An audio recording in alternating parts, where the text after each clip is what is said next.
Echo 7. 68 degrees, clear sky, wind 4 miles per hour, visibility unlimited. The National Weather Service confirmed no precipitation was expected within 100 miles for the next 36 hours. The radar was empty. The satellite imagery was blue from one horizon to the other. Every instrument said the same thing. Clear. A man walked onto a trail in the northern Rockies of Montana at 11:03 on an October morning. He was experienced. He had done this hike 4 times. He was carrying a GPS unit, a satellite communicator, and food for 3 days. At 2:32 in the afternoon, he missed a scheduled satellite check-in. At 3:47, it began to snow. By 5, visibility had dropped to 20 feet. By 7, 14 inches of snow covered the trail, the parking lot, and every boot print between the spot where the man had last been seen and the spot where he was supposed to be. The man was already gone when the snow started. He missed his check-in at 2:32. The snow began at 3:47. 1 hour and 15 minutes later. The storm did not cause the disappearance. The storm erased the evidence of the disappearance. This is not the only time this has happened. This is the first of 12. I have spent 11 months examining disappearances in the American wilderness that share one characteristic. In each case, the person disappeared in clear weather. And in each case, a significant weather event followed the disappearance within 1 to 48 hours. Not before, after. The weather was fine when the person went missing. The weather changed after the person went missing. And the weather change destroyed exactly the kind of evidence that search teams need to find a missing person. Footprints, scent trails, visual markers, ground disturbance. The things that dogs follow and searchers look for, and helicopters scan for from the air. In 12 cases spanning 8 states and 5 decades, the pattern repeats. Clear weather at the time of disappearance.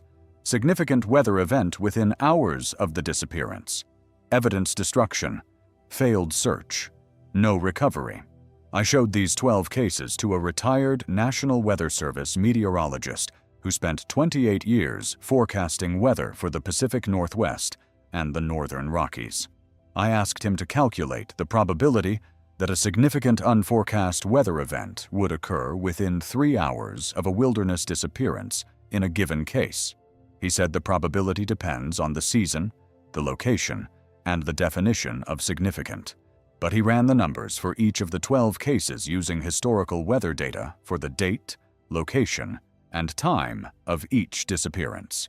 He said the probability of an unforecast significant weather event within 3 hours of a specific time at a specific location ranges from 4% to 11%, depending on the case. Call it an average of 7%. The probability that this would happen in all 12 cases independently is 7% raised to the 12th power. He calculated it. The number has 14 zeros after the decimal point before you reach the first non-zero digit. It is, in his words, a statistical impossibility. He then paused and said that statistical impossibility does not mean it did not happen. It means the events are not independent. Something connects them. He does not know what that something is. But the math says these storms did not arrive by coincidence. This video presents 12 cases.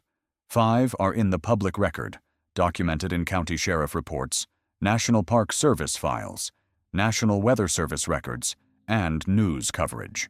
7 are drawn from search and rescue after action files and interviews with families who have requested that names be changed. Every location is real. Every weather event is verified against National Weather Service records. Every timeline is confirmed. Where a name has been changed, I will say so. Before I begin, I want to tell you what a storm does to a search. A search for a missing person in the wilderness depends on 3 things: scent, tracks, and time. Scent is what the dogs follow. A human being leaves a scent trail wherever they walk, a cloud of dead skin cells and bacteria and volatile organic compounds that settles on the ground and the vegetation and persists for hours in dry conditions. Dogs can follow this trail. Good dogs can follow a trail that is 24 hours old. Great dogs can follow a trail that is 48 hours old if the conditions are right. The best search dogs in the country can follow a scent trail that is 72 hours old on dry ground with minimal wind. These dogs are extraordinary instruments. They can detect human scent at concentrations that no laboratory instrument can measure. They have been bred and trained for generations to do one thing: follow the invisible trail that a person leaves behind. Rain destroys that trail. 1 inch of rain washes scent off every surface it touches. The water carries the scent molecules into the soil, into the creeks, into the drainages. The trail that was a clear line on dry ground becomes a diffuse cloud in wet ground, and then becomes nothing. Snow buries scent under a layer of frozen water that the dogs cannot penetrate. The scent is still there, under the snow, but the dogs cannot reach it. Wind disperses scent into the air column, where it mixes with ambient odors and becomes undetectable. A single weather event that produces rain, snow, or sustained wind can eliminate a scent trail completely within hours. What took a person minutes to create takes a storm minutes to destroy. Tracks are the physical impressions a person leaves on the ground. Boot prints in dirt, compressed grass, broken twigs, disturbed leaf litter, scuff marks on rock, thread fibers on bark. In good conditions, a trained tracker can follow a person's passage through the wilderness for miles by reading these signs. A good tracker sees what most people do not: the slight depression in grass that takes hours to spring back, the pebble that has been turned over, showing its damp underside, the leaf that has been stepped on and shows a boot tread in its surface moisture. These signs are fragile. They are temporary, and they are destroyed by the same forces that destroy scent. Rain fills boot prints with water and erodes their edges until they are indistinguishable from the surrounding terrain. Snow covers them completely. Wind redistributes leaf litter and erases the compression patterns that a boot leaves in grass. Time is the window between the disappearance and the start of the search. In most wilderness disappearances, the search begins within 12 to 48 hours. The first 12 hours are critical, because scent is strongest, tracks are freshest, and the missing person has not traveled far from the last known point. A storm that arrives in the first 12 hours effectively resets the clock to 0. The search team arrives at a scene that has been scrubbed clean by water, ice, or wind. They are not searching the landscape where the person disappeared. They are searching a different landscape, one that has been altered by weather, and the evidence they need is underneath it or gone entirely. This is why the timing of a storm matters more than the storm itself. A storm that arrives 3 days after a disappearance is unfortunate, but manageable. The first 3 days have already been searched. The scent trails have already been followed or lost. The tracks have already been documented. The storm destroys evidence that has already been collected. But a storm that arrives 3 hours after a disappearance is catastrophic. It destroys evidence that has not yet been collected. It erases the scene before the first searcher arrives. It takes the investigation from a fresh scene to a cold scene in the time it takes a weather front to pass through a valley. Now let me tell you about the 12 cases where the weather came after. On June 14, 1969, a 6-year-old boy named Dennis Martin was on a family camping trip in the Great Smoky Mountains National Park. It was Father's Day weekend. The Martin family had hiked from Cades Cove to Russell Field and then to Spence Field, a high-elevation grassy area along the Appalachian Trail on the Tennessee and North Carolina border. Dennis was with his father, Bill, his grandfather, Clyde, his 9-year-old brother, Douglas, and another family they had met on the trail, also named Martin. It was Dennis's first overnight camping trip. Late in the afternoon, the children were playing in the meadow at Spence Field. Dennis and the other boys decided to play a prank on the adults. They would sneak through the bushes and jump out to surprise them. The other boys went one direction. Dennis went behind a bush. He was 6 years old, 6 days away from his 7th birthday, wearing a red t-shirt, green shorts, white socks, and Oxford shoes, the kind of clothes a boy wears on a camping trip when his mother packs for him. The other boys jumped out and surprised the adults. Dennis did not. His father looked at his watch later and estimated that Dennis had been out of sight for no more than 5 minutes. Bill Martin ran back up the trail toward Russell Field. The other adults combed the meadow. Dennis was not behind the bush. He was not in the meadow. He was not on the trail in either direction. He was not anywhere within sight or earshot of the adults who had watched him walk behind that bush. His grandfather, Clyde, hiked out to the ranger station at Cades Cove, a distance of approximately 8.5 miles. He arrived after 9 that evening. The search that followed was the largest in the history of the Great Smoky Mountains National Park. At its peak, approximately 1,400 people were in the field on a single day. Over the course of the operation, an estimated 1,800 to 2,000 searchers participated. Park rangers, National Guard, Green Berets, FBI agents, Boy Scout troops who happened to be camped nearby, volunteers from across Tennessee and North Carolina, college students, firefighters. 1,100 helicopter sorties were flown. They searched 56 square miles of terrain around Spence Field on a grid. They checked every drainage, every thicket, every rock overhang within miles of the spot where Dennis walked behind a bush. But here is the detail that matters for this investigation. That evening, as Clyde Martin was hiking out to the ranger station, a massive storm hit the Smokies. Thunder, heavy rain. Approximately 2.5 to 3 inches fell in a matter of hours. The rain hammered the search area. It washed the trails. It flooded the drainages. It turned the meadow at Spence Field into mud that held no footprints and no scent. Streams in the area ran high and turbulent. The temperature dropped into the 50s. Dennis was wearing a t-shirt and shorts.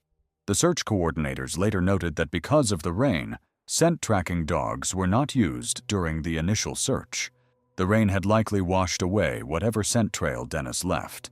When the park reviewed the operation afterward, they acknowledged this was a mistake. Dogs should have been deployed even after the rain, because Dennis might have still been moving, creating a fresh trail. But in 1969, search and rescue protocols for the Smokies were not what they are today. The Dennis Martin case is the reason they changed. Dennis Martin has never been found. 56 years, the largest search in Smokies history. Green Berets, nearly 2,000 searchers over the course of the operation, 1,100 helicopter sorties, and a storm that arrived the evening a 6-year-old boy walked behind a bush and did not walk out. His father, Bill Martin, spent years returning to Spence Field. He walked the terrain. He searched the drainages that the rain had washed clean. He told reporters that the rain was the thing that defeated them. He said if they had had those first hours, clear and dry, with dogs on the ground, they would have found Dennis. A 6-year-old boy cannot travel far. A 6-year-old boy in Oxford shoes on a mountain meadow does not cover miles. He covers yards.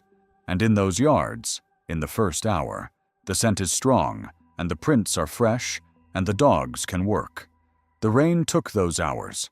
The rain began, and the rangers could not deploy dogs, and the hours became a night, and the night became a week, and the week became 56 years. The timing was the cruelest part. Not that it rained. It rains in the Smokies. The park receives more rainfall than almost anywhere in the eastern United States. But it rained on the evening of June 14th, 1969. In the exact hours when the trail was warmest and the scent was strongest, and the chance of finding a 6-year-old boy alive was highest. The rain came in that window and closed it. Several years after the disappearance, an illegal ginseng hunter claimed he had found the scattered skeletal remains of a small child in Big Hollow near Tremont, roughly 3 miles from Spence Field. He did not report the find until 1985 because he feared prosecution for the illegal ginseng harvesting. A subsequent search of the area turned up nothing. The claim was never confirmed or disproven. Dennis Martin would be 62 years old today. His case remains open. In October of 2019, a 28-year-old woman named Rachel Lacaduk set out to hike Hidden Lake Peak in the North Cascades of Washington State. She drove from her home in Moses Lake, a small city in central Washington, to the trailhead on the western side of the Cascade Range. The distance between Moses Lake and the North Cascades is approximately 3 hours. Rachel made the drive alone. Rachel was 28. She was fit and active and eager to push her limits in the mountains. She had been hiking with increasing ambition throughout that year, tackling longer trails and higher elevations. Hidden Lake Peak is a challenging hike, gaining approximately 3,300 feet over approximately 4.5 miles to a lookout at 6,800 feet. The upper section is above tree line, exposed to weather, and requires route finding across rocky terrain where the trail can be difficult to follow. On October 17th, Rachel was on the trail.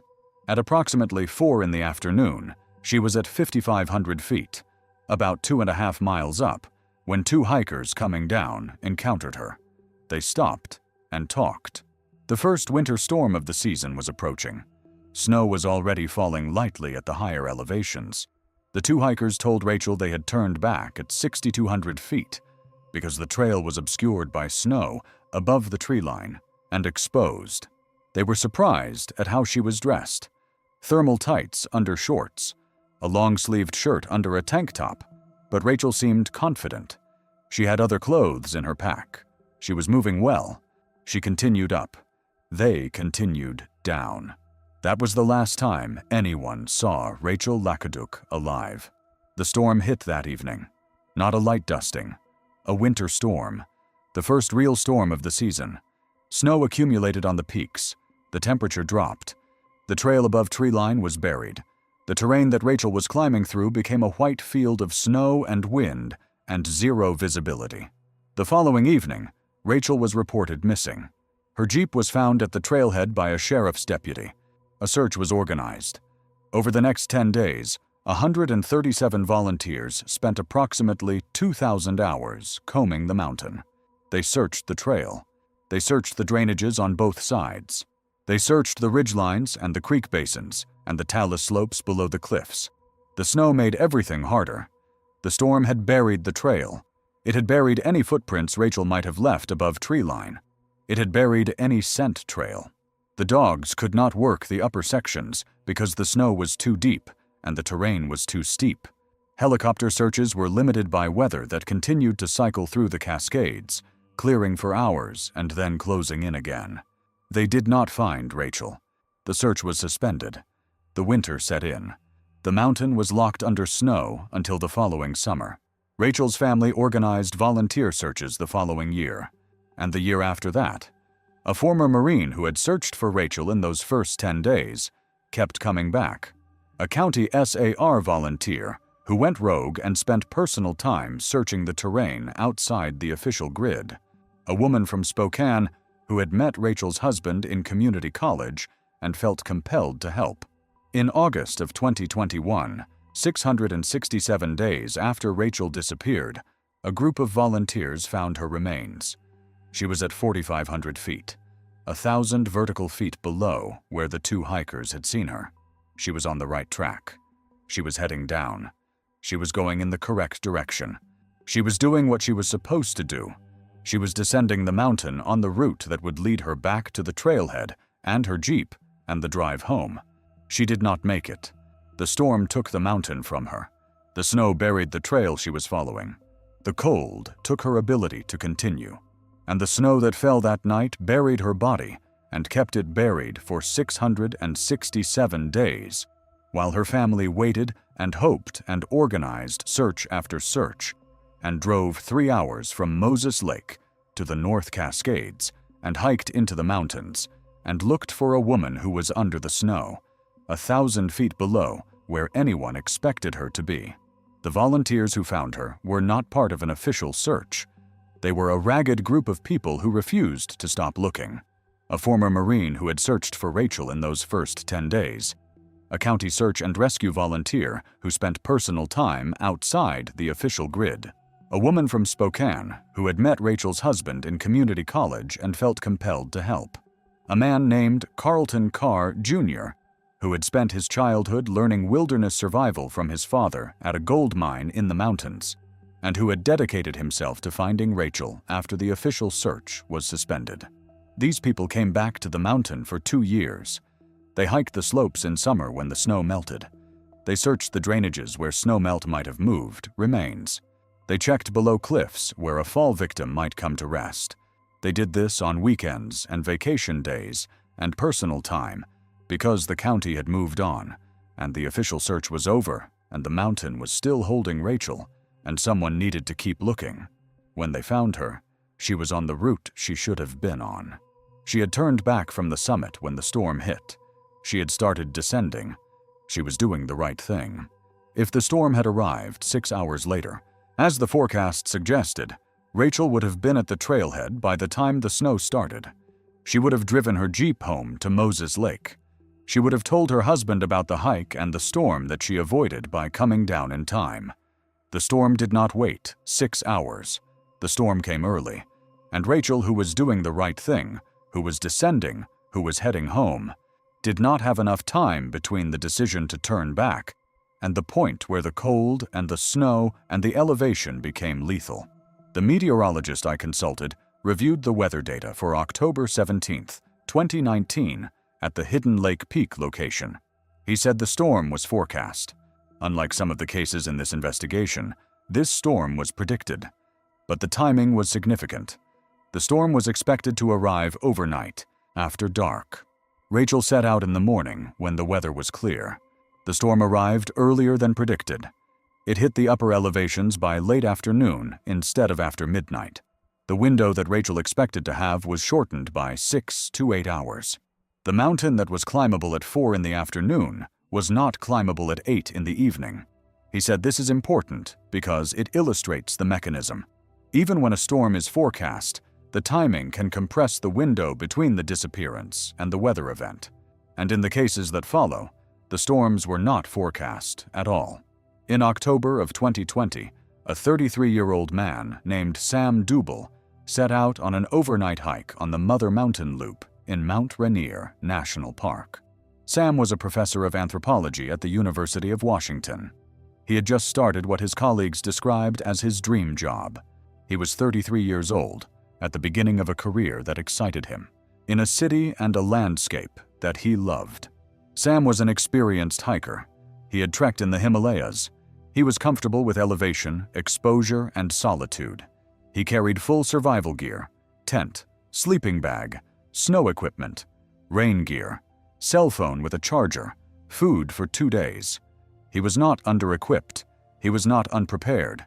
He was a person who understood the mountains and who treated them with the respect they demand. The Mother Mountain Loop is a 17-mile trail that starts and ends at the Moich Lake Trailhead in the northwest corner of Mount Rainier National Park. It is rated strenuous. It involves a river crossing at Carbon River that can be challenging depending on water levels. The loop typically takes 1 to 2 days. Sam entered the park on October 9th. He was hiking alone. His plan was to complete the loop in 2 days, camping at one of the backcountry sites along the route. He carried a permit. He was registered with the Park Service. He was doing everything by the book. On October 10th, the day Sam was expected to complete the loop, a storm hit Mount Rainier. The storm produced heavy rain at lower elevations and snow at higher elevations. The rain was significant enough to wash out the Carbon River crossing that Sam would have needed to use to complete his loop. The river, which is normally fordable in October, became a torrent of glacial meltwater and rain runoff that was impassable on foot. If Sam reached the Carbon River crossing and found it impassable, he would have had to turn back or find an alternate route. If he had already crossed the river before the storm and was on the return leg, the washout would not have affected him directly, but the storm conditions would have made travel difficult and dangerous. On October 13th, 4 days after Sam entered the park, search teams found a distinctive water bottle belonging to Sam along the trail. The bottle was identified by its brand, color, and a sticker that Sam's colleagues recognized. The bottle was on the trail. Sam was not on the trail. The bottle was the last physical trace of Sam Dubel found anywhere in Mount Rainier National Park. The search covered the loop trail and the surrounding terrain. Helicopters flew when the weather allowed, which was intermittent. Ground teams worked the trail in both directions. The storm had damaged sections of the trail, creating washouts and debris flows that complicated access. The Carbon River area was particularly difficult because the river had rearranged the landscape, depositing gravel and logs across areas that had been clear trail days earlier. Sam Dubel has never been found. His water bottle sits in evidence. His career at the University of Washington was 5 months old. His colleagues described him as brilliant, kind, and deeply curious about the human experience. The mountain where he disappeared is visible from the University of Washington campus on clear days. His colleagues can see it from their office windows. They can see the peak where Sam walked into a storm that rearranged the terrain and eliminated the trail and the evidence and the man. The meteorologist reviewed the weather data for October 9th through 13th at the Moich Lake location. He said the storm on October 10th was forecast as a general Pacific weather system, but its intensity at the Rainier elevation was underestimated. The rainfall totals at the Carbon River gauge exceeded the forecast by 40%. The river discharge that washed out the crossing was the highest October reading in 11 years. He said the timing is the relevant detail. Sam disappeared on October 9th or 10th. The storm peaked on October 10th and 11th. The storm hit within 24 to 48 hours of Sam's last known movement on the trail. The storm washed out the river crossing, destroyed sections of the trail, and deposited debris across the search area in a way that made systematic searching nearly impossible for the first week. He said this is the pattern. Person disappears, storm arrives, evidence destroyed, search compromised, and the window closes. In the summer of 2023, a 38-year-old man I will call Nathan Vogt set out on a solo backpacking trip in the Wind River Range in Wyoming. His name has been changed at his family's request. The location, the dates, and every detail are as documented. Nathan was a geologist with the Bureau of Land Management, stationed in Lander, Wyoming. He had spent 12 years mapping mineral deposits and fault lines in the Wind River Range, the Absarokas, and the Bighorns. He knew the terrain the way a mechanic knows an engine, not from maps, from touch. He had walked these drainages and scrambled these ridges and forded these creeks so many times that the rock formations were as familiar to him as the furniture in his apartment. The Wind River Range is one of the most dramatic mountain landscapes in the lower 48. Granite peaks rise above 13,000 feet. Glaciers cling to north-facing cirques. Alpine lakes sit in basins carved by ice that retreated 10,000 years ago.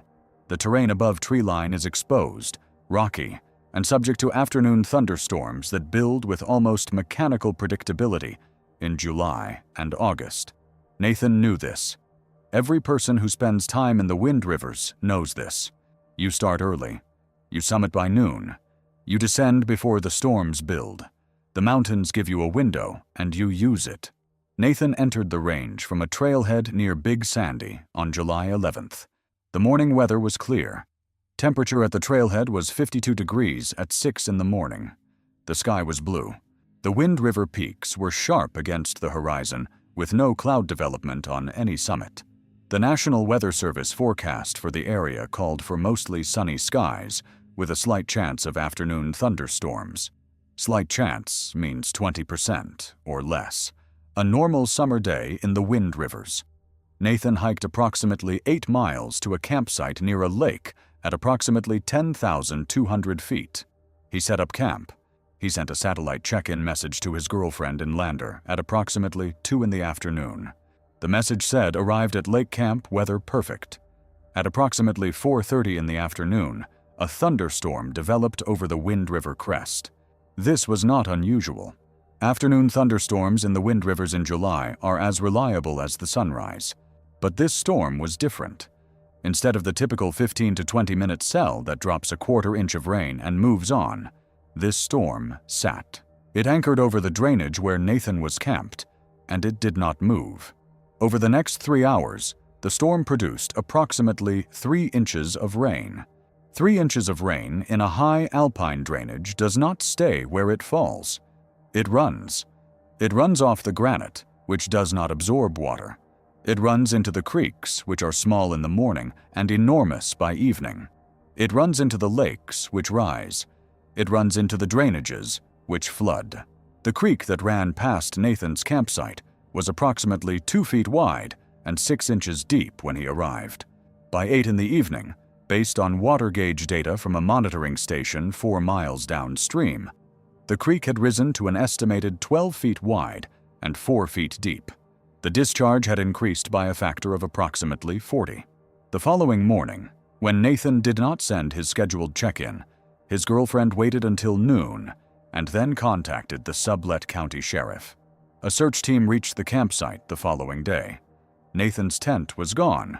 His sleeping bag was gone. His pack was hanging from a tree, approximately 6 feet off the ground, where he had hung it to keep it away from animals. The pack was soaked, but intact. His food was inside. His stove was inside. His GPS unit was inside. His satellite communicator was inside, powered on, battery at 41%. The campsite showed clear evidence of flooding. Debris lines on the trees indicated water levels approximately 4 feet above the normal creek level. The tent site where Nathan had set up was within the flood zone. The water had reached his tent. But here is the detail that matters. Nathan's sleeping bag was not in the flood debris downstream. His tent was not in the flood debris downstream. His boots were not at the campsite or in the flood debris. If the flood had swept Nathan's tent with him inside it, the tent fabric and the sleeping bag and the other gear would be in the debris pile downstream. Flood debris collects at bends and log jams. Search teams walked the creek downstream for 3 miles, checking every bend and every jam. They found branches and logs and gravel and silt. They did not find tent fabric. They did not find a sleeping bag. They did not find boots. They did not find Nathan. Nathan Vogt's pack is in evidence. His communicator was in the pack, 6 feet off the ground, above the flood line. If Nathan had been swept away by the flood in his sleep, his boots would be near the tent site because people do not sleep in their boots. His boots were not near the tent site. This suggests Nathan was wearing his boots when whatever happened to him happened. He was not asleep. He was not in his tent. He was awake and wearing his boots and out of his tent. And then a storm that sat on his drainage for 3 hours produced a flood that erased whatever was left of his passage through the landscape. His girlfriend told me the communicator in the pack is what does not make sense. She said Nathan was obsessive about the communicator. She said he wore it on his chest strap at all times when he was out of his tent. She said the fact that it was in the pack means Nathan put it in the pack before he left the tent. She said Nathan only put the communicator in the pack at the end of a trip, when he was breaking camp to hike out. She said the pack was hung from the tree, which is what Nathan did every night to protect it from animals.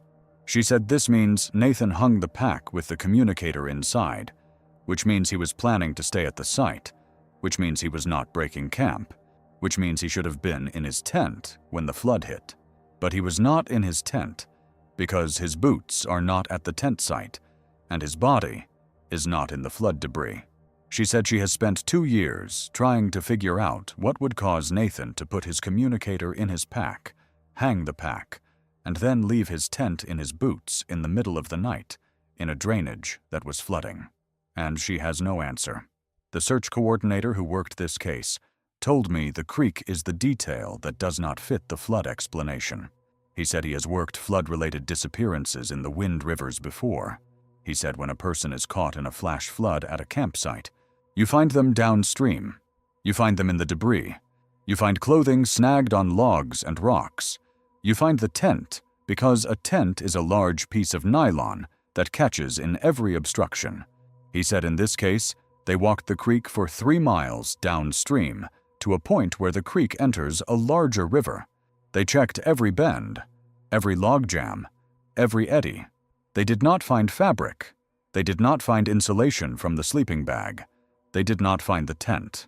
He said a creek that rises 4 feet and runs for 3 hours at high discharge will deposit everything it carries within a few miles. It does not carry tent fabric to the ocean. It catches it on the first rock. And Nathan's tent was not on any rock in 3 miles of creek. He said the flood may have taken Nathan. He said he cannot prove it did not. But he said the flood did not take Nathan's tent and sleeping bag, because those items are not in the creek, and they are not at the campsite. They are nowhere, and a flash flood that takes a person and takes a tent and takes a sleeping bag and deposits none of them in 3 miles of creek is not a flash flood he has encountered in 22 years of backcountry search and rescue. In November of 2022, a woman I will call Ellen Marsh and her husband Richard set out on a section hike of the Appalachian Trail in the White Mountains of New Hampshire. Their names have been changed at the family's request. The location and all details are as documented. Ellen was 63. Richard was 66. They had been section hiking the Appalachian Trail for 9 years. They were experienced mountain hikers who understood the White Mountains the way sailors understand the open ocean. The Whites are the most dangerous section of the entire Appalachian Trail. The weather above treeline is unpredictable, violent, and capable of killing a person in any month of the year. Mount Washington, the highest peak in the Northeast at 6,288 feet, once held the record for the highest wind speed ever recorded on the surface of the Earth, 231 miles per hour, in April of 1934. The Whites do not care what month it is. Ellen and Richard entered the trail at Crawford Notch and hiked south toward the Mizpah Spring Hut, a distance of approximately 3 miles with 1,500 feet of elevation gain. The weather at the trailhead was clear. Temperature was 34 degrees. Wind was light. The sky was blue through the bare November branches. The forecast called for clear skies through the following morning, with clouds developing by afternoon. They hiked together for approximately 2 hours. At approximately noon, they reached a ridge section of the trail where the terrain is exposed above treeline. The views were spectacular. They could see Mount Washington to the north. They could see the Presidential Range stretching east. The air was cold, but the wind was calm, and the sun was bright. At the ridge, Ellen told Richard she wanted to take photographs from a point approximately 100 yards off the trail where the view opened to the south. Richard said he would continue to the hut and wait for her there. The hut was approximately 30 minutes ahead. Ellen would take her photographs and follow. Richard reached the hut at approximately 12:45. He waited. He ate lunch. He organized their gear in the bunk room. He checked his watch. 1 hour. 1 hour and 30 minutes. 2 hours. At approximately 2:45, Richard hiked back to the ridge. Ellen was not at the point where she had planned to photograph. She was not on the trail between the ridge and the hut. She was not on the trail between the ridge and Crawford Notch. Richard called her name. The wind had begun to pick up. His voice carried less far than it had at noon. He returned to the hut and asked the hut crew to radio for help. By the time the call went out, it was approximately 3:30 in the afternoon. At 4:15, the fog rolled in. Not gradually, not in wisps and tendrils. The fog came in like a wall. 1 minute the ridges were visible for miles. The next minute visibility was 30 feet. The temperature dropped 8 degrees in 20 minutes. By 5, it was raining. By 6, the rain had turned to a mix of rain and ice. By 8, the temperature on the ridge was 28 degrees and falling. The search launched the following morning in conditions that were marginal for safe operations. The fog persisted. Visibility on the ridge fluctuated between 50 and 200 feet. The rock was coated in rime ice. The trail was glazed. Search teams worked the ridge and the slopes below it, moving carefully on terrain that was trying to kill them. They searched for 3 days. They did not find Ellen Marsh. They did not find her camera. They did not find her pack or any article of clothing. The terrain between the ridge and the valley below is steep, rocky, and covered in krumholtz and alpine scrub that is dense enough to hide a person from 10 feet away. But the dogs worked the area, and the dogs did not indicate. Ellen Marsh went to take photographs on a clear November day in the White Mountains. She walked 100 yards from the trail. Approximately 2 hours later, the fog came in and the temperature dropped, and the mountains became a different place. A place where a person 100 yards from a maintained trail might as well be 100 miles from the nearest road. Richard told me the fog is the part he cannot accept. He said the forecast was clear. He said they checked the weather before they left. He said the whites are dangerous, and they respected that, and they checked every source available to them. He said clear through the following morning. He said the fog came 6 hours early. He said if the fog had come when it was supposed to come, Ellen would have been at the hut by then. She would have taken her photographs and walked 30 minutes to the hut, and they would have had dinner and gone to sleep, and the fog would have come overnight when they were inside, and warm. He said the fog didn't wait. He said the fog came early, and it came fast, and it came exactly in the window when Ellen was 100 yards from the trail with a camera and no shelter. In the spring of 2024, a 27-year-old man I will call Cole Bridger set out on a backcountry ski tour in Glacier National Park in Montana. His name has been changed at his family's request. The park, the route, and every detail are as documented. Cole was a ski patroller at Whitefish Mountain Resort who spent his off days touring the backcountry of the Northern Rockies. He had been skiing since he was 4. He had been backcountry skiing since he was 16. 11 years of skinning up mountains and skiing down them in terrain that wasn't controlled, not patrolled, and not forgiving of mistakes. He carried avalanche gear, beacon, probe, shovel. He carried a satellite communicator. He carried food, water, and an emergency bivy. He was the kind of person that other skiers looked at and thought that guy knows what he is doing. He entered Glacier National Park on a March morning through the Two Medicine entrance. The weather was clear. Temperature was 22 degrees at the trailhead. The sky was blue. The snowpack was stable according to the Flathead Avalanche Center advisory, which rated the avalanche danger as moderate, the second lowest on a 5-point scale. Wind was calm. Visibility was unlimited. Cole planned to skin up a drainage to a ridge at approximately 8,000 feet, ski a north-facing couloir that he had skied twice before, and return to the trailhead by mid-afternoon. A single-day tour, 6 to 8 hours. He left a detailed trip plan in his vehicle on the dashboard, including his planned route, his expected return time, and his emergency contacts. At approximately 11 in the morning, based on his GPS track, Cole reached the ridge. The GPS recorded him at the top of the couloir at 11:14. His heart rate monitor, synced to the GPS, showed a heart rate of 142, consistent with a strenuous ascent. At 11:14, the GPS track ends. The device either stopped recording or was turned off or was destroyed. At approximately 1 in the afternoon, a whiteout descended on the Two Medicine area. This is not unusual in Glacier in March. Whiteouts occur when low clouds and blowing snow reduce visibility to 0 and eliminate the horizon line, making it impossible to distinguish the snow surface from the sky. A person in a whiteout cannot see their own feet. They cannot tell up from down. They cannot move safely because they do not know what is in front of them. The whiteout was not forecast. The morning forecast called for partly cloudy skies with light winds. The system that produced the whiteout was a small, fast-moving disturbance that the models had not resolved. It arrived 2 to 3 hours earlier than any cloud development was expected. By evening, 18 inches of new snow had fallen on the Two Medicine area. 18 inches of snow on top of the existing snowpack buried everything. Cole's skin track up the drainage was gone. His GPS waypoints on the ridge were buried. Any evidence of his descent, if he descended, was under 1.5 feet of new snow. Cole did not return to his vehicle.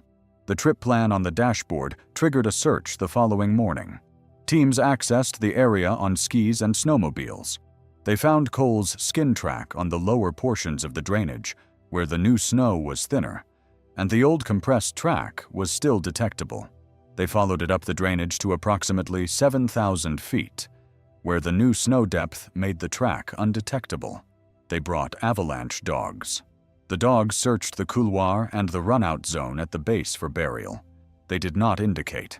They searched the slope on both sides of the couloir for a shallow burial. They did not indicate. Cole was not buried in an avalanche in the couloir or on the slopes adjacent to it. The Avalanche Center confirmed that no natural avalanche activity was observed in the Two Medicine area on the day Cole disappeared. The snowpack had held. The danger had been correctly assessed as moderate. The couloir had not slid. Cole Bridger skinned up a drainage, reached a ridge, and his GPS stopped at the top of a couloir he had skied twice before. The avalanche dogs say he is not buried. The snowpack says there was no avalanche. The 18 inches of new snow says that whatever happened on that ridge after 11:14 in the morning is invisible. His mother told me that the whiteout is the detail she keeps coming back to. She said Cole was a ski patroller. He had been in whiteouts before. He knew the protocol. You stay put. You dig in.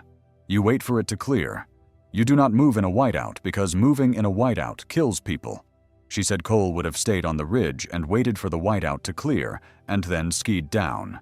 She said unless the whiteout wasn't the thing that stopped him. She said unless something happened between 11:14, when his GPS recorded him on the ridge, and 1 in the afternoon, when the whiteout arrived.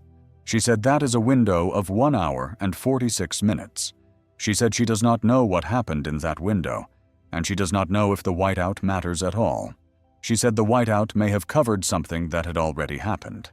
She said the snow may have buried something that was already buried. She said what haunts her most is the couloir. She said Cole had skied that couloir twice before. She said he had photographs of himself in the couloir from previous trips, grinning, covered in powder, the granite walls on either side, the glacier below. She said the couloir was his favorite run in Glacier National Park. She said when Cole talked about the couloir, his eyes changed the way they changed when he talked about the things he loved most. She said the GPS says Cole reached the top of the couloir at 11:14, and then the GPS stopped.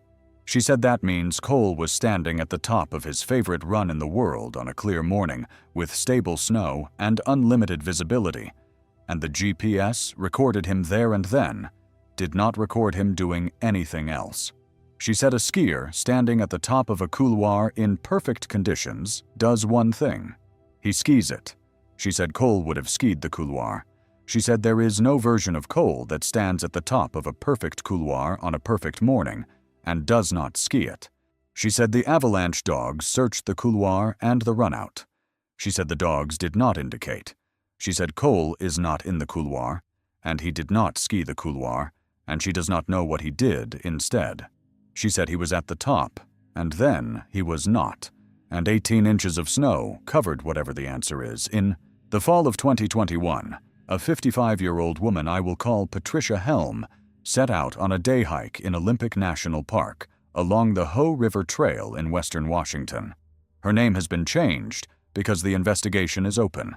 The location and all details are as documented. Patricia was a retired elementary school teacher from Olympia who had been hiking in the Olympics for 20 years. The Hoh Rainforest is one of the most visited areas of Olympic National Park, a temperate rainforest that receives more than 12 feet of rain per year. The forest floor is carpeted in moss and fern. The trees are draped in hanging moss. The Hoh River runs through the valley, gray and fast with glacial meltwater from Mount Olympus. On October 21st, Patricia parked at the Hoh Rainforest Visitor Center and signed the trail register. The weather was clear. Late October in the Olympics can still produce dry stretches between the fall storms. The forecast called for partly cloudy skies through the weekend, with no significant precipitation expected. Patricia planned a 10-mile round-trip hike along the Hoh River Trail to 5 Mile Island and back. She carried a day pack with water, lunch, rain gear, and a cell phone. She sent a text message to her daughter at approximately 10:30 in the morning. The message said on the trail, "Gorgeous day." Her daughter replied with a smiling emoji. That was the last communication. Patricia did not return to her vehicle by the expected time. Her daughter called her cell phone at approximately 5 in the evening. The call went to voicemail. She called again at 6. Voicemail. She called Olympic National Park dispatch at 7. At approximately 2 in the afternoon on October 21st, an atmospheric river event made landfall on the Washington coast. An atmospheric river is a narrow corridor of concentrated moisture in the atmosphere that produces extreme precipitation. This particular event was stronger and earlier than forecast. The National Weather Service had predicted partly cloudy skies with a chance of light showers developing overnight. Instead, the atmospheric river produced 4 inches of rain in the Hoh Valley in 6 hours. 4 inches of rain in the Hoh rainforest means every creek floods. Every trail crossing becomes impassable. The Hoh River itself rises rapidly, inundating the gravel bars and the low-lying trail sections. Bridges that are above water in the morning can be underwater by evening. The forest floor, which is permanently saturated, cannot absorb additional water. It runs off. Everything floods. The search launched the following morning. The river was high. Several trail crossings were impassable.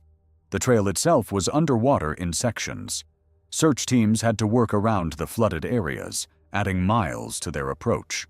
Dogs were brought in, but the rain had been so heavy and so continuous that the handler noted the scent environment was washed.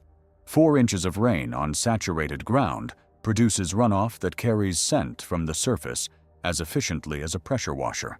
They searched for 5 days. They searched the trail from the visitor center to 5 Mile Island and beyond. They searched the riverbanks for miles downstream. They checked the gravel bars where the river deposits debris. They found Patricia's car in the parking lot. They found her name in the trail register. They did not find Patricia. Patricia Helm walked into the Hoh rainforest on a gorgeous October day. She texted her daughter. She hiked the trail she had hiked dozens of times, and approximately 4 hours later, 4 inches of rain fell on the valley and turned it into a different landscape. A landscape without trails. A landscape without crossings. A landscape without scent. Her daughter told me that the weather forecast is the detail she cannot let go of. She said her mother checked the weather before every hike. She said her mother was not a reckless person. She was a teacher who planned lessons a week in advance and graded papers on a schedule, and did not leave the house without checking the radar on her phone. She said the forecast said sunny through the weekend. She said the words were sunny through the weekend. She said her mother would not have hiked into a rainforest if rain had been predicted, because her mother understood the Hoh Valley and what rain does to it. She said her mother had been caught in rain on the Hoh Trail once before, years ago, and had told the family that the forest changed when the rain came. She said her mother described it as a place that was friendly in the sun and hostile in the rain. She said her mother used the word hostile. A retired elementary school teacher used the word hostile to describe a rainforest in the rain. She said her mother trusted the forecast, and the forecast was wrong, and the rain came, and her mother was somewhere on a trail that was flooding, and that was the end of the information. She said the atmospheric river was not predicted at that intensity. She said the models showed light showers overnight, not 4 inches in 6 hours. She said the difference between a light shower and an atmospheric river is the difference between a puddle on the trail and a river where the trail used to be. She said her mother would have been fine in a light shower. Her mother carried rain gear. Her mother was not afraid of drizzle. She was afraid of floods, and the flood came while the forecast still said drizzle. She said she reads that text message every morning. Gorgeous day. The last 2 words her mother ever sent to anyone. Gorgeous day. And 4 hours later, the day was not gorgeous. The day was 4 inches of rain on a valley that was already saturated, and a river that was already fast, and a trail that was already remote. She said her mother was right. It was a gorgeous day. It was a gorgeous day until it was not, and the transition between the two took less time than it takes to hike from 5 Mile Island back to the trailhead. In the summer of 2023, a man I will call Marcus Caldwell and his wife June were on a canoe camping trip in the Boundary Waters Canoe Area Wilderness in northern Minnesota. Their names have been changed at the family's request. The location and all details are as documented. Marcus was 52. June was 49. They had been paddling the Boundary Waters every September for 14 years. They were not beginners. They were the kind of paddlers who could portage a 70-pound canoe over a mile of rocky trail without stopping, and who could read a lake surface for wind and current, the way a pilot reads the sky. They had camped at this particular site 3 times before. A rock point on a lake with a fire ring and a flat tent pad, and a view of the northern horizon where the aurora sometimes appeared in September. On September 8th, they set up camp, ate dinner, and watched the sunset over the lake. The weather was clear. The temperature was 52 degrees and dropping. The stars were visible. The aurora forecast was active. They built a fire and sat beside it, and the night was everything a Boundary Waters night is supposed to be. At approximately 9:15, Marcus told June he was going to collect more firewood from a deadfall he had seen approximately 200 yards from the campsite, back along the portage trail. June said she would keep the fire going. Marcus took a headlamp and walked into the dark. At approximately 9:55, June heard thunder. Not distant thunder, close thunder. The kind of thunder that makes the air pressure change in your chest. She looked at the sky. The stars that had been visible 5 minutes earlier were gone. The sky was black in a way that was different from the normal darkness of a Boundary Waters night. It was cloud, black, and it was moving fast. The storm hit at approximately 10, sustained winds of approximately 60 miles per hour, rain that was horizontal, lightning that turned the lake white for 1 second out of every 5. The trees around the campsite began to crack. June crawled into the tent and held the poles, and the tent held, but the sound was apocalyptic. Trees falling, water roaring, thunder continuous. The storm lasted approximately 1 hour. By 11, the wind had dropped to 20 miles per hour. The rain had slowed to steady. The lightning had moved east. June came out of the tent with a headlamp and called Marcus's name. No response. She walked to the portage trail. Trees were down across the trail in 3 places within the first 100 yards. She climbed over the first deadfall. She called again. Nothing. She could not get past the second deadfall because a tree had fallen across the trail, and the crown was a wall of branches that she could not push through in the dark in the rain. She returned to the campsite and waited until dawn. At first light, she walked the portage trail to the deadfall where Marcus had been heading. The deadfall was there, but it was different. The storm had toppled additional trees around it. The area that had been open forest the previous evening was now a jackstraw of fallen timber, root balls torn from the earth, and branches interlocked in every direction. The original deadfall where Marcus was going to collect firewood was buried under 2 additional trees that had fallen on top of it. Marcus was not at the deadfall. He was not under the fallen trees. He was not on the portage trail. He was not on the lake shore. He was not at the campsite. June paddled to the nearest occupied campsite, approximately 2 miles across the lake, and asked them to activate their satellite communicator. The search lasted 6 days. 44 personnel from the St. Louis County Sheriff, the Forest Service, and Minnesota Volunteer SAR. They cleared the portage trail with chainsaws. They searched every fallen tree and root ball within a 1/4 mile of the campsite. They checked under every blowdown. They checked the lake along the shore for a 1/4 mile in each direction. Marcus Caldwell walked 200 yards from his campsite to collect firewood on a clear September evening. Approximately 40 minutes later, a thunderstorm with 60-mile-per-hour winds hit the campsite. When the storm passed, Marcus was not at the deadfall, and not on the trail, and not under the fallen trees. The timing is the question. Did the storm take Marcus, or did something take Marcus, and then the storm erased the evidence? Marcus left camp at 9:15. The storm hit at 10. 45 minutes. What happened in those 45 minutes in the dark, 200 yards from camp, before the sky opened? June told me she does not know if the storm matters. She said Marcus might have been gone before the first drop of rain. She said 45 minutes in the dark in the Boundary Waters is a long time. She said things happen in the dark that the dark does not explain. She said the storm came, and it took the trail, and it took the trees, and it took whatever footprints Marcus left on the portage trail. She said the storm was not the answer. The storm was the eraser. She said what she keeps going back to is the headlamp. Marcus took a headlamp. He always took a headlamp. But the headlamp was not found at the deadfall, on the portage trail, or anywhere in the search area. If Marcus had set the headlamp down at the deadfall while he was breaking branches for firewood, the headlamp would be there. If Marcus had dropped the headlamp on the trail, the searchers would have found it. The headlamp was with Marcus. Wherever Marcus is, the headlamp is with him, which means Marcus was wearing the headlamp when he stopped being on the Portage Trail. He was not stumbling in the dark. He was lit. He could see. She said she has paddled the Boundary Waters every September since Marcus disappeared. She paddles alone now. She camps at different sites because she cannot go back to the rock point. She said the first night alone in the Boundary Waters was the hardest night of her life. She said the loons were calling across the lake, and she could hear the sound that used to mean peace, and it meant something else now.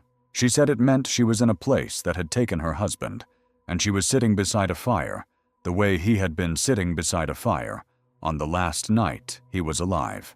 She said she does not build fires anymore. She cooks on a stove and she eats in the tent, and she does not sit outside after dark. She said the dark took Marcus, and she does not give the dark the chance to take her. In August of 2025, a man named Grant Gardner set out on a 3-day hike in the Bighorn National Forest in Wyoming. Grant was from Minnesota. He was an experienced hiker who had planned the trip carefully. He entered the backcountry and was expected to return after 3 days. He did not return. The search that followed was complicated by weather. The Bighorn Mountains in August are subject to afternoon thunderstorms, but the weather during the search for Grant Gardner went beyond typical afternoon storms. The Johnson County Sheriff's Office, which coordinated the search, reported that difficult weather patterns, including winds, thunder, and lightning storms, made search efforts difficult at various times of the day. The storms were not brief afternoon cells. They were sustained weather events that interrupted search operations repeatedly. The search was suspended on August 20th. On August 29th, Grant Gardner's body was found. I include this case because it illustrates the mechanism in its most straightforward form. A person enters the wilderness. The person does not return. Storms complicate the search.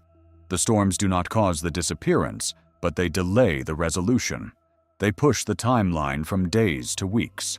They extend the window of uncertainty for the family. They give the wilderness more time to do whatever the wilderness does with the people it takes. The meteorologist I consulted reviewed the weather data for the Bighorn search period. He said the storms during the search were typical for the Bighorns in August, but their frequency and timing were notable. He said storms developed during prime search hours on 6 of the 8 search days. He said this is consistent with the pattern he observed across all 12 cases. The storms arrive when they cause maximum disruption to search operations.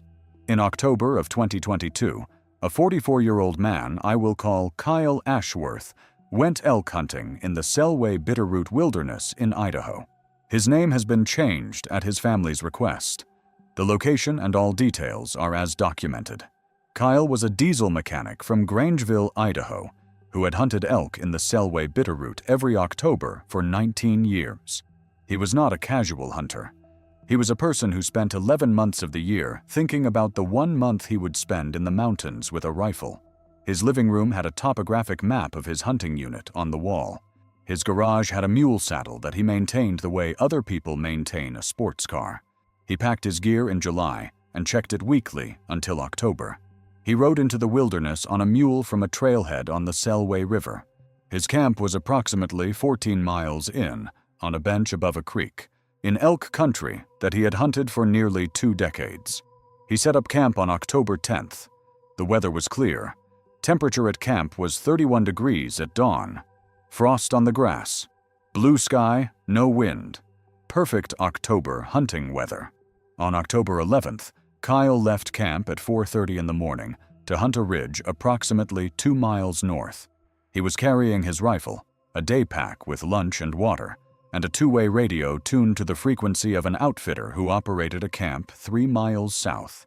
He was wearing insulated boots, wool pants, a fleece, and a blaze orange vest. At approximately 9 in the morning, Kyle radioed the outfitter camp to report that he had seen a herd of cow elk moving through a saddle below him. He said he was going to work his way toward them. This was his last transmission. At approximately noon, the sky changed. An early-season snowstorm moved into the Selway Bitterroot from the west. The storm was not in the forecast. The National Weather Service had predicted partly cloudy skies with temperatures in the upper 30s. Instead, the storm produced 8 inches of snow in 4 hours at the elevation of Kyle's camp. 8 inches of snow transforms terrain. It covers trails. It covers tracks. It covers everything. When Kyle did not return to camp by dark, the outfitter tried to reach him on the radio. No response. The outfitter rode to Kyle's camp the following morning. Kyle was not at camp. His mule was picketed in the meadow, fed and watered. His tent was up. His sleeping bag was rolled.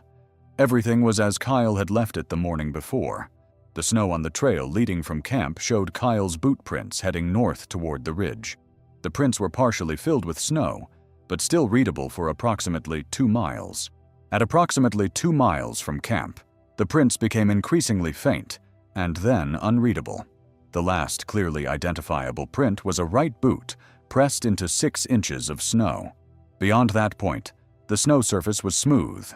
Wind had been moving snow across the ridge during the storm, and the search coordinator noted that exposed terrain at that elevation would have experienced drifting that could fill tracks faster than sheltered sections lower on the trail.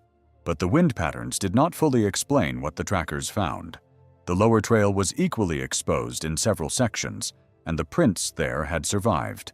The ridge section where the prints ended was not measurably more exposed than other sections where prints persisted. The tracks did not gradually fade.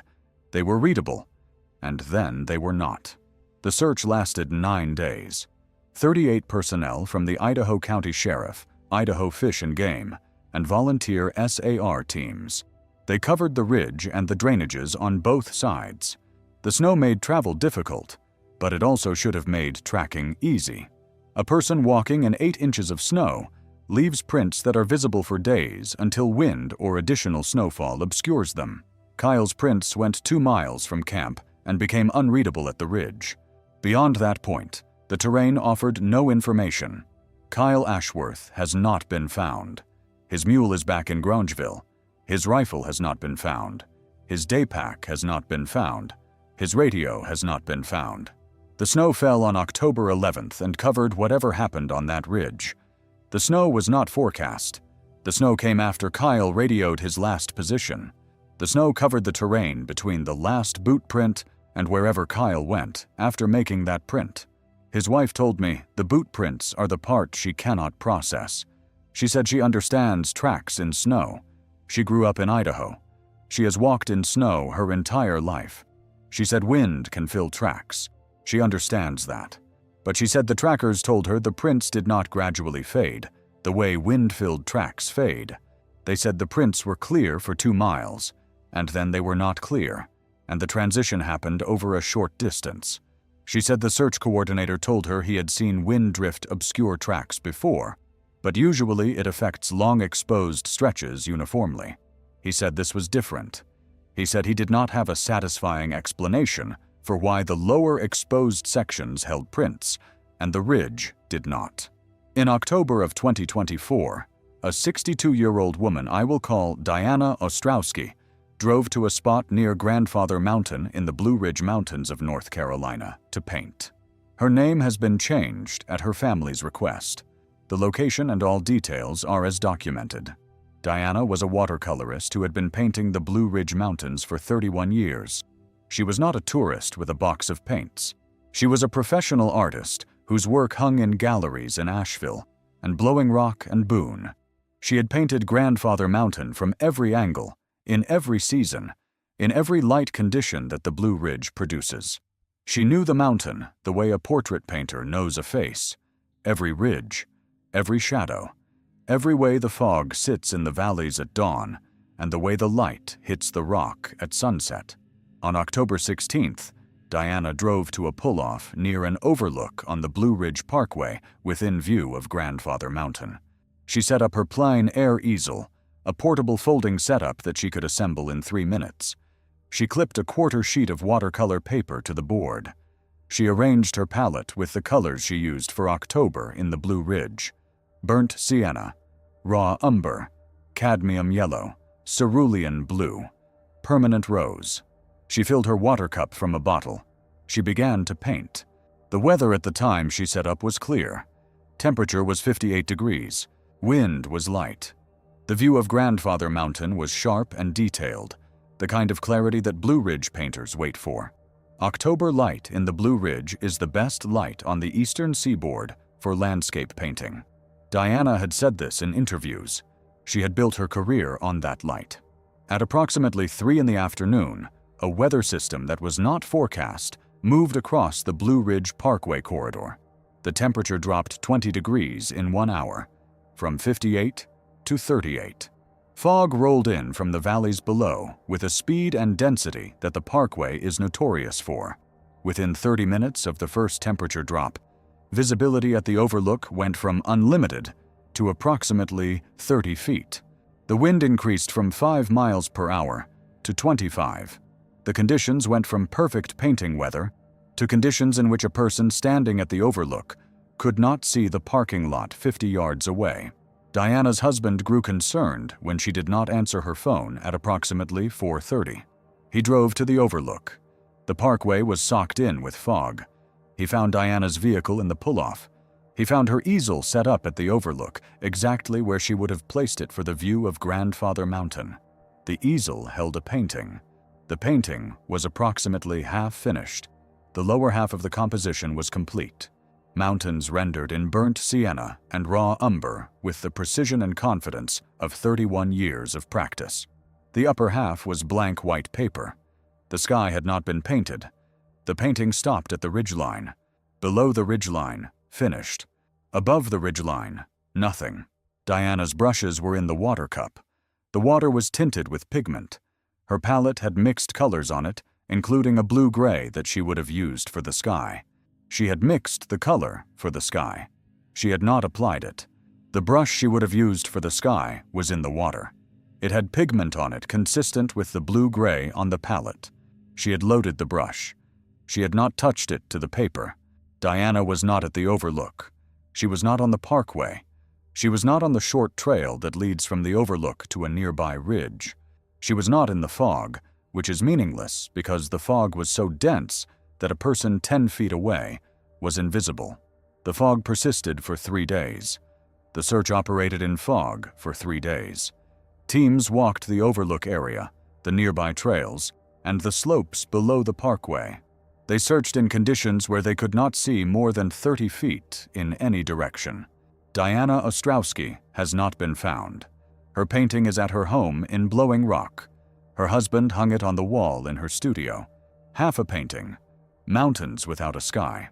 The lower half is everything Diana could do with 31 years of skill.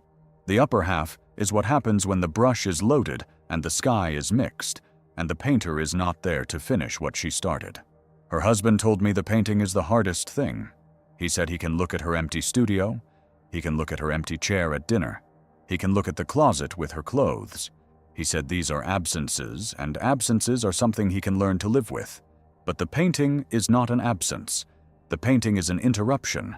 It is a sentence that stops in the middle of a word. It is proof that Diana was working, and then was not working, and the transition between the two states happened between one brushstroke and the next. He said the fog came, and the temperature dropped, and the sky that Diana was about to paint became the sky that swallowed her. He said the sky she mixed on her palette is still on the palette. The blue-gray, cerulean and raw umber, and a touch of white. The color of the sky over Grandfather Mountain on an October afternoon. The color of the sky that took his wife. 12 cases, 8 states, 5 decades. In every case, the person disappeared in clear weather. In every case, a significant weather event followed the disappearance within 1 to 48 hours. In every case, the weather event destroyed or severely compromised the evidence that search teams needed to find the missing person. Rain, snow, fog, wind, flood, ice. The weather took different forms, but the function was the same: erasure. I showed all 12 cases to the retired National Weather Service meteorologist I mentioned at the beginning of this video. I gave him the dates, locations, times of disappearance, and times of weather onset for each case. I asked him to calculate the probability of the pattern. He spent 3 weeks on the analysis. He pulled historical weather data for each location. He calculated the baseline probability of a significant unforecast weather event occurring within 3 hours of any random time at each location during the relevant season. He computed the probabilities for each case independently and then calculated the joint probability of all 12 events occurring. His findings were as follows. For each individual case, the probability of a significant unforecast weather event within 3 hours of the disappearance ranged from 3.2% to 12.8%, depending on the location and season. Mountain locations in late season had higher baseline probabilities because of the general instability of autumn and spring weather. Lowland locations in summer had lower probabilities. The average probability across the 12 cases was 6.9%. The probability that all 12 events would occur independently, by chance, is 6.9% multiplied by itself 12 times. The resulting number is approximately 1 in 28 trillion. 1 in 28 trillion. He said this does not prove that the storms are connected to the disappearances. He said correlation is not causation. He said the storms may be coincidental and the number may be misleading because the cases were selected specifically because they involved storms, which introduces selection bias. If you look for cases with storms, you will find cases with storms. But he said the timing is the part he cannot dismiss. He said if the storms were random, they would be distributed randomly relative to the disappearances. Some would come hours before, some would come days after, some would come at the same time. The distribution would be flat. Instead, the distribution is clustered. In 9 of 12 cases, the significant weather event began within 6 hours of the disappearance. In 7 of 12, it began within 3 hours. In 4 of 12, it began within 90 minutes. He said this is not a random distribution. He said the storms are clustered in the hours immediately following the disappearance, not before it, not days after it, but in the narrow window when the evidence is freshest and most vulnerable. He said he has no explanation for this. He said he is a meteorologist, not a philosopher. He said the weather does what the physics of the atmosphere tells it to do. He said he does not believe the atmosphere is responding to a human disappearance. But he said the data says what the data says, and the data says these storms arrived with timing that is inconsistent with chance. If you go into the wilderness, check the weather, but understand that the weather can change. The forecasts are good. They are better than they have ever been. Modern numerical weather prediction models run on supercomputers that process trillions of calculations per second. They are right most of the time, but they are not right all of the time. The atmosphere is a chaotic system. Small perturbations can produce large effects. A storm that was not predicted can arrive in hours. A system that was forecast for midnight can hit at noon. An atmospheric river that was expected to weaken can strengthen. The margin between the forecast and the reality can be the margin between life and death. And if you are missing when that storm arrives, the storm will erase your trail the way an ocean wave erases writing in the sand. Every minute of rain is a minute of scent destruction. Every inch of snow is an inch of track burial. Every hour of fog is an hour when the helicopter cannot fly, and the search team cannot see, and the dogs cannot work, and the window is closing. Carry a satellite communicator on your body, not in your pack, on your body. If the weather changes and you are in trouble, press the button before the storm takes your signal. Press it before the rain starts. Press it before the snow starts. Press it before the fog rolls in. The button only works if you press it in time. And in these 12 cases, nobody pressed it in time. Nathan Vogt's communicator was in his pack. Cole Bridger's GPS stopped transmitting before the whiteout. Patricia Helm's cell phone went to voicemail while the rain was falling. The devices were there. The time was not. Tell someone exactly where you are going and exactly when you will be back. Not approximately. Exactly. Because when the storm comes and the search begins, the difference between a search area of 1 square mile and a search area of 10 square miles is the difference between finding you and not finding you. Rachel Lacaduk's family knew the general area. They did not know which trail. The search covered the entire mountain. If they had known the specific trail and the specific turnaround point, the search could have focused on a much smaller area, in the time before the storm buried everything. And understand that the weather is not your enemy. The weather is indifferent. It does not know you are missing. It does not know you are lost. It does not care about your GPS unit or your satellite communicator or your 20 years of experience. It is physics, moisture and pressure and temperature and wind. It is the atmosphere doing what the atmosphere does. And sometimes, what the atmosphere does is arrive at exactly the wrong time with exactly the wrong conditions to destroy exactly the evidence that could have brought you home. Dennis Martin, Great Smoky Mountains, 6 years old, walked behind a bush, storm hit within hours, 1,400 searchers, not found. Rachel Lacaduk, North Cascades, Washington, 28 years old. First winter storm hit while she was above tree line, found 2 years later heading in the right direction. The storm did not let her finish the walk down. Sam Dubel, Mount Rainier, 33 years old. Storm washed out the river crossing. Water bottle on the trail, not found. Grant Gardner, Bighorn Mountains, Wyoming. Storms complicated the search for weeks. Found deceased. Nathan Vogt, Wind River Range. Storm produced 3 inches of rain. Creek rose 4 feet. Pack in a tree above the flood line. Communicator in the pack. Not found. Ellen Marsh, White Mountains, New Hampshire. Fog arrived 6 hours early. Temperature dropped to 28. Walked 100 yards from the trail to take photographs. Not found. Cole Bridger, Glacier National Park. Whiteout descended 2 hours after he reached a ridge. 18 inches of new snow. Avalanche dogs found nothing. Not found. Patricia Helm, Olympic National Park. Atmospheric river produced 4 inches of rain. Trails flooded. River rose. Not found. Marcus Caldwell, Boundary Waters, Minnesota. 60-mile-per-hour winds hit 45 minutes after he walked into the dark. Trees down across the trail. Not found. Kyle Ashworth, Selway Bitterroot Wilderness. 8 inches of unforecast snow. Boot prints in the snow go 2 miles and stop. Snow beyond the last print is smooth. Not found. Diana Ostrouski, Blue Ridge Parkway, North Carolina. Temperature dropped 20 degrees in an hour. Fog reduced visibility to 30 feet.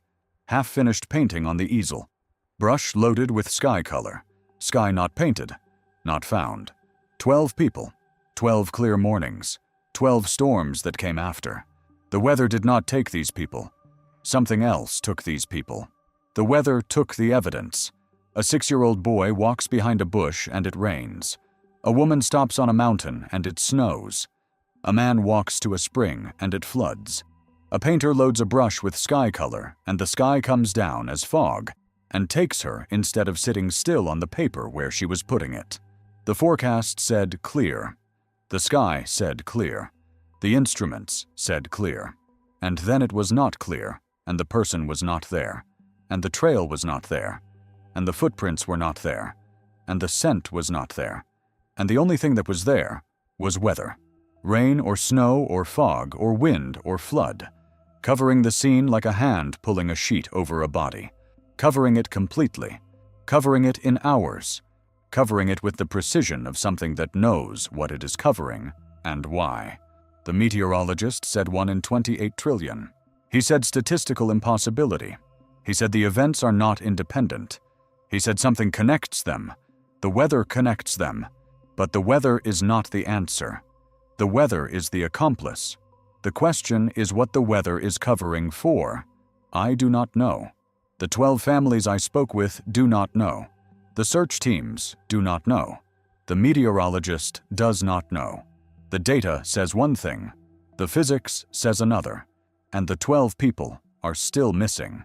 But I will tell you what the meteorologist said when I asked him if the weather could be doing this intentionally. He laughed. He said the weather does not have intentions. He said the weather is physics. Pressure differentials and moisture content and thermal gradients and the rotation of the Earth. He said the atmosphere does not know that a person has disappeared, and it does not produce a storm to cover the evidence. Then he paused. And he said, but the timing. He said the timing is the part that keeps him up at night. He said he has forecast weather for 28 years. He said he understands microbursts and convective cells and atmospheric rivers and whiteouts, and every other form of weather that the atmosphere produces. He said he understands the physics. He said the physics does not explain why these particular storms arrive in these particular windows, at these particular locations, with this particular effect on these particular searches. He said he is a scientist. He said scientists follow data. And the data says these storms are not random. The data says the storms are clustered in the hours after the disappearance. The data says the probability of this pattern occurring by chance is 1 in 28 trillion. The data says something is connecting the events. He said he does not know what that something is. He said he is not comfortable speculating. He said he is comfortable with the number 1 in 28 trillion. That is not a coincidence. That is a pattern, and patterns have causes. He said he would like to be wrong about this. He said he would like someone to show him the error in his calculation, or the flaw in his methodology, or the selection bias that makes the number meaningless. He said he has been waiting 2 years for someone to do that. Nobody has. The pattern is there. Whether the pattern means something is a question I cannot answer. I can only show you the 12 cases and the 1 number and the storms that came after. 12 clear mornings. 12 storms that came after. 12 people whose trails were erased by weather that arrived with timing too precise to be explained by the physics of the atmosphere. 12 families who checked the forecast and trusted the forecast and sent their person into the wilderness with the confidence that the sky would hold. The sky did not hold. The sky waited until the person was gone, and then it opened. And when it opened, it took everything that could have brought the person home.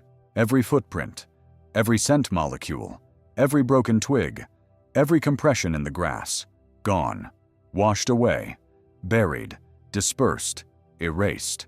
A 6-year-old boy walks behind a bush and the sky opens. A woman climbs a mountain and the first storm of winter arrives. A professor hikes a loop and the river washes out. A geologist camps beside a creek and the creek rises 4 feet. A woman walks 100 yards for a photograph and the fog comes 6 hours early.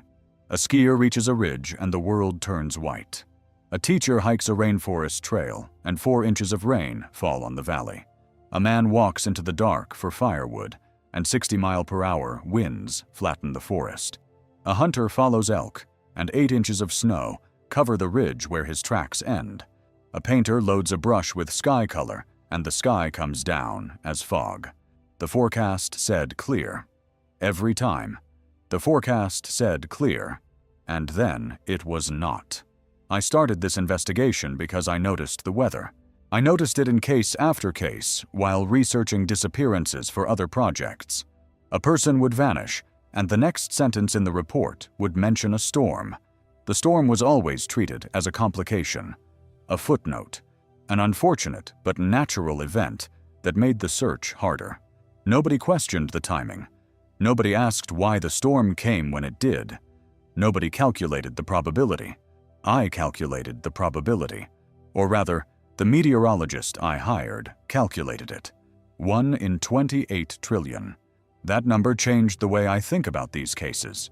That number changed the way I think about weather. That number changed the way I think about the wilderness and the sky above it and the relationship between the two. I am not suggesting that the weather is conscious. I am not suggesting that storms are summoned by some force to cover the evidence of wilderness disappearances. I am presenting 12 cases and 1 number. The cases are real. The weather events are documented. The number is mathematically sound, and the number says these events are not independent. Something connects them. Maybe the connection is selection bias.